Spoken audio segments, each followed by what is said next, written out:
Hello friends, this is Rushikesh Pankar, lecturer in Electronics and Telecommunication Department, NIT Polytechnic, Nagpur. In the last lecture, we will cover the topic inductive transducer.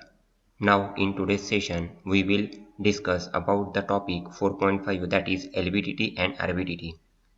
So the prerequisite of our today's session are: in the last lecture, we will cover resistive transducer, capacitive transducer and inductive transducer, and now today we will cover the construction and working of LVDT, then the construction and working of RVDT in detail.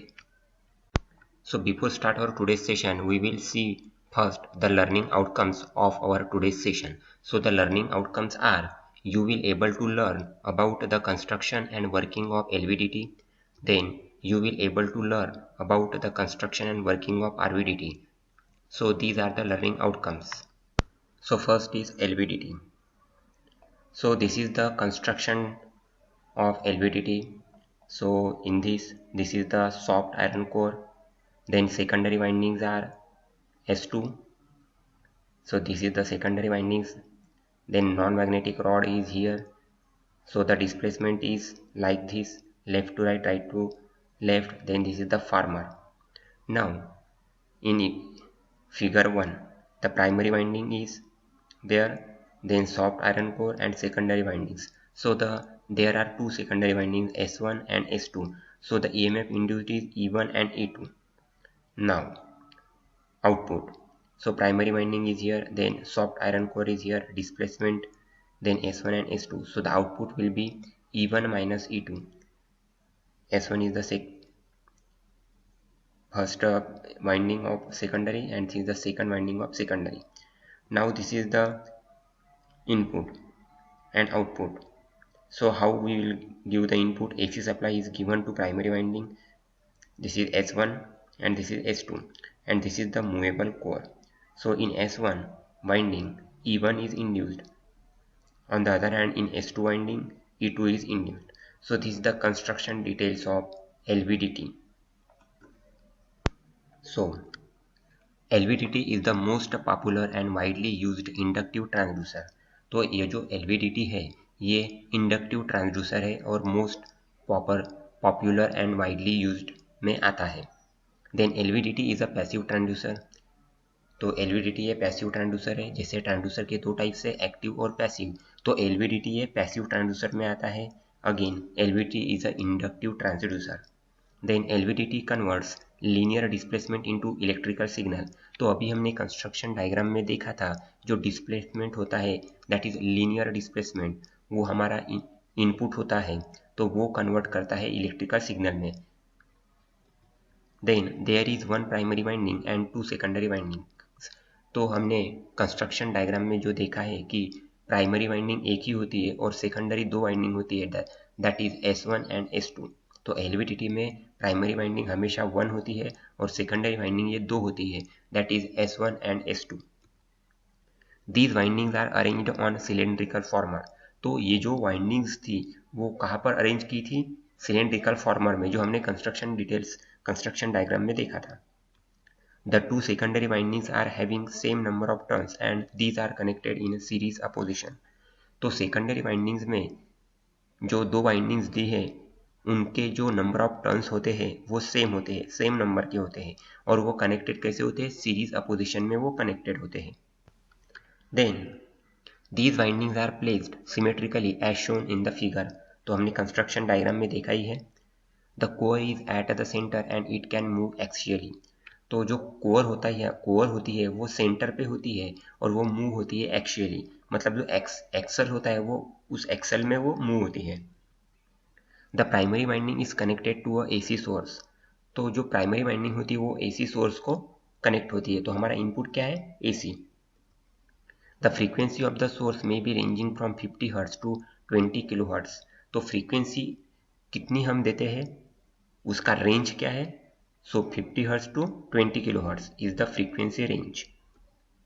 The typical frequency used is 8 kilohertz. तो जो typical frequency हमेशा use होती है वो कितनी होती है? 8 kilo hertz. And the core is a cylindrical part made up of soft iron. तो जो कोर होता है एलवीडीटी का वो सिलेंड्रिकल पार्ट होता है और वो किसका मेड रहता है, मतलब किसका बना हुआ रहता है, सॉफ्ट आयरन का। Then the input displacement is applied axially to the core through a rod made up of non-magnetic material। तो जो हमारा इनपुट डिस्प्लेसमेंट होता है वो नॉन मैग्नेटिक मटेरियल होता है। जो हम इनपुट डिस्प्लेसमेंट अप्लाई करते हैं एक्चुअली टू द कोर, ये किसके थ्रू करते हैं हम, रॉड से। कौन से रॉड से, जो मेडअप किसका बना हुआ रहता है, नॉन मैग्नेटिक मटेरियल का। सो ये हो गया हमारा construction of LVDT. Now in the next we will see the working. So the working of LVDT. So when the primary is excited, that is when we give the input to the primary, it produces alternating flux which links with secondary। तो क्या होता है जब हम input देते हैं primary में, तो क्या होता है, एक्साइटेशन मतलब इनपुट देना। एक्साइटेशन किसको बोलते हैं, जो हम इनपुट देते हैं उसको बोलते हैं एक्साइटेशन। तो हम इनपुट जब देंगे और व्हेन वी प्राइमरी एक्साइटेड, तो क्या प्रोड्यूस करेंगे, वो अल्टरनेटिंग फ्लक्स प्रोड्यूस करेगा। अब वो अल्टरनेटिंग फ्लक्स किसके साथ लिंक होता है, सेकेंडरी वाइंडिंग के साथ। Then EMF is induced in the secondary due to mutual induction. तो ईएमएफ जो होता है, इलेक्ट्रोमोटिव फोर्स, ये इंड्यूस्ड होता है सेकेंडरी वाइंडिंग में। कैसे होता है वो, due to the mutual induction से। The amount of flux linkage with secondary is decided by the position of the core. तो जो अमाउंट होता है फ्लक्स लिंकेज का, जो अमाउंट होता है विथ सेकेंडरी, ये कौन डिसाइडेड करता है, जो कोर की जो पोजीशन होती है वो डिसाइड करता है। With the core in the exact centre position, flux linkage with two secondary same, hence equal voltage is induced in them. अब जो सेकेंडरी होती है वो सेम, मतलब दोनों सेकेंडरी, जो सेकेंडरी वाइंडिंग्स होती है दो, उसमें फ्लक्स लिंकेज सेम होता है। अब फ्लक्स लिंकेज सेम होने के कारण जो हमारा आउटपुट होगा, इक्वल वोल्टेज इंड्यूस होगा उसमें। Then the two voltages E1 and E2 are equal in magnitude but opposite in phase since the secondary are connected in series opposition। अब दो सेकेंडरी वाइंडिंग्स में जो वोल्टेजेस मिलेंगे, आउटपुट वोल्टेजेस, वो क्या रहेगा, E1 और E2। तो उसका मैग्नीट्यूड कितना रहेगा, इक्वल रहेगा, बट अपोजिट इन फेज रहेगा वो। क्यों, क्योंकि सेकेंडरी जो है वो कनेक्टेड कैसे है, सीरीज अपोजिशन में कनेक्टेड है, इसके कारण वो जो है वो अपोजिट इन फेज में रहेगा। The displacement of the core towards one secondary causes an increase in the amplitude of voltage in that winding and a corresponding decrease in amplitude of the voltage in the other winding.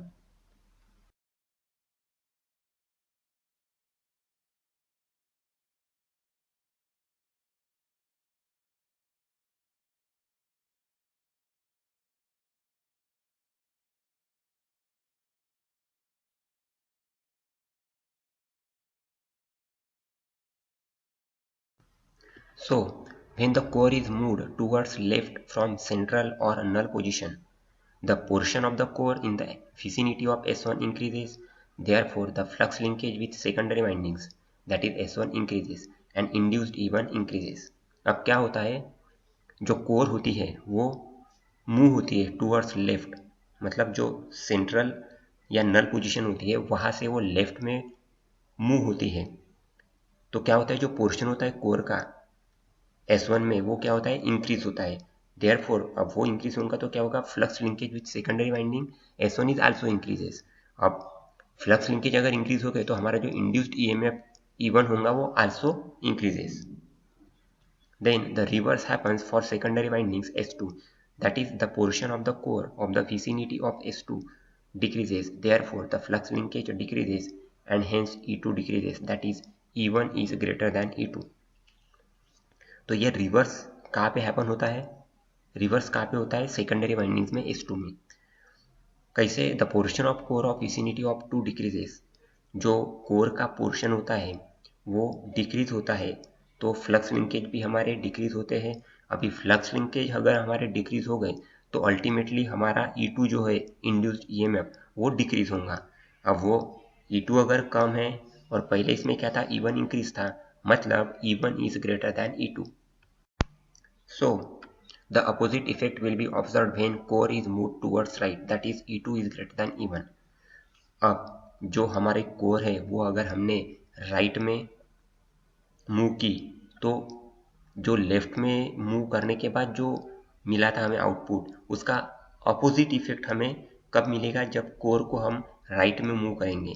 तो ultimately क्या हो जाएगा right में move करने के बाद, क्योंकि देखो लेफ्ट में मूव किया तो हमारा E1 क्या था, ग्रेटर था, E2 लेस था।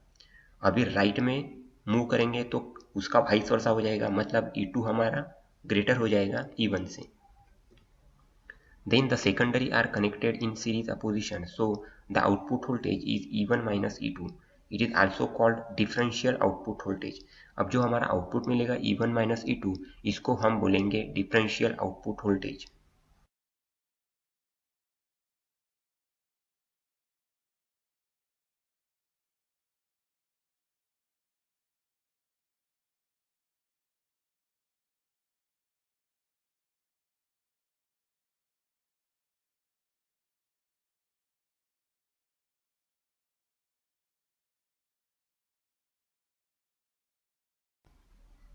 Now we will see the LVDT specifications. So there are total 7 specifications of LVDT. So first is input voltage, which is 3 to 15 volts sinusoidal.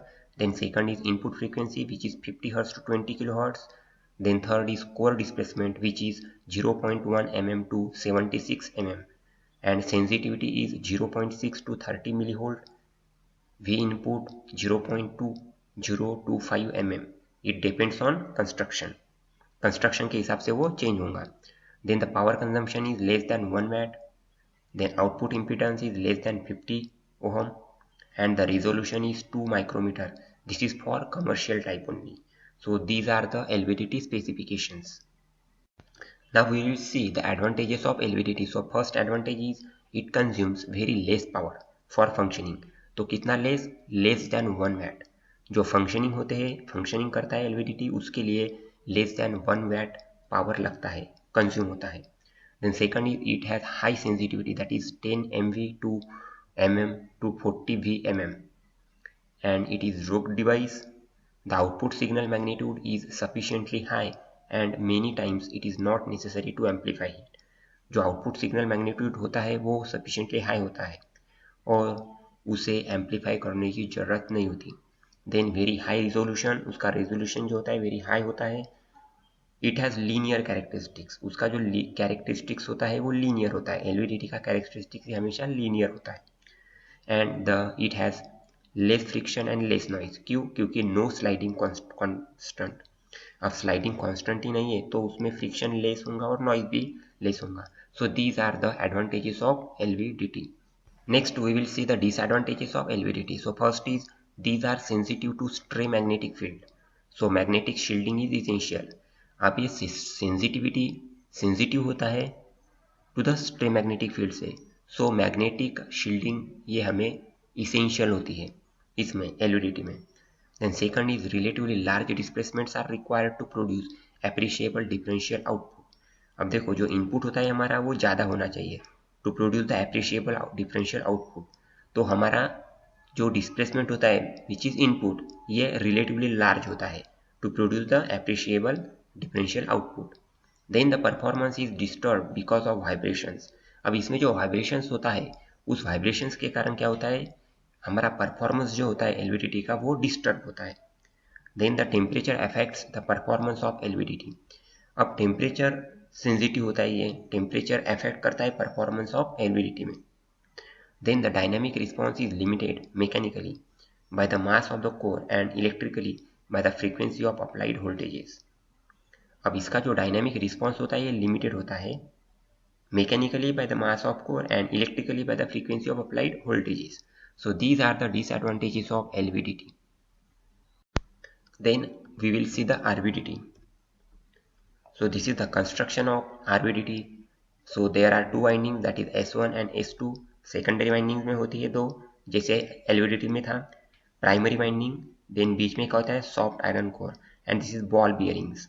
सो ये अभी कंस्ट्रक्शन सेम LVDT जैसा ही है। ये होगा हमारा input and this is the primary winding, this is secondary winding, two secondary winding that is S1 and S2 and this is our output.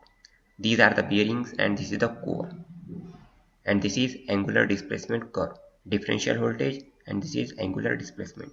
So this is the constructions of RBDT. अब ये construction जो है वो हमारा same है LVDT जैसा ही है। So the RBDT is used for measuring angular displacement. अभी आरबीडीटी का यूज क्या होता है? To measure the angular displacement.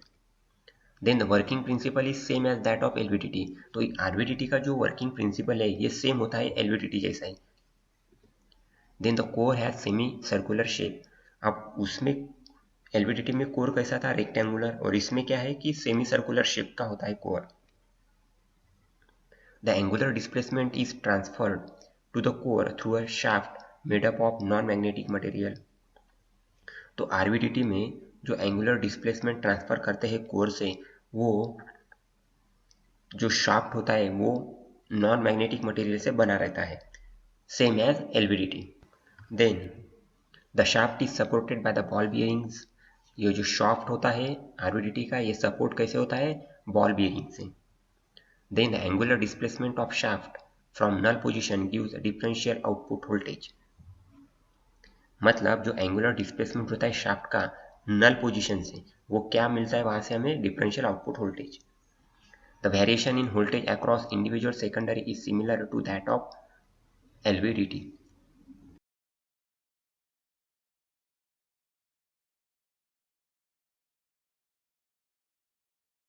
Now the program outcomes. तो आज के सेशन में कौन से पीओज मैप होते हैं वो देखेंगे। तो आज के सेशन में जो टॉपिक्स लिए उसमें PO1 मैप होता है, PO3 मैप होता है, PO4 मैप होता है, PO8 मैप होता है, और finally PO10 is also mapped. So now we will summarise our today's lecture. तो हमने आज के सेशन में क्या देखा? एलवीडीटी देखा, उसमें हमने उसका कंस्ट्रक्शन डिटेल देखा, वर्किंग प्रिंसिपल देखा एलवीडीटी का। देन सेकंड क्या देखा? आरबीडीटी, अगेन उसका कंस्ट्रक्शन डिटेल देखा और वर्किंग देखा। तो ये हो गया हमारा आज का summary. So dear students, thank you. In the next lecture we will going to start the unit number 5. Thank you.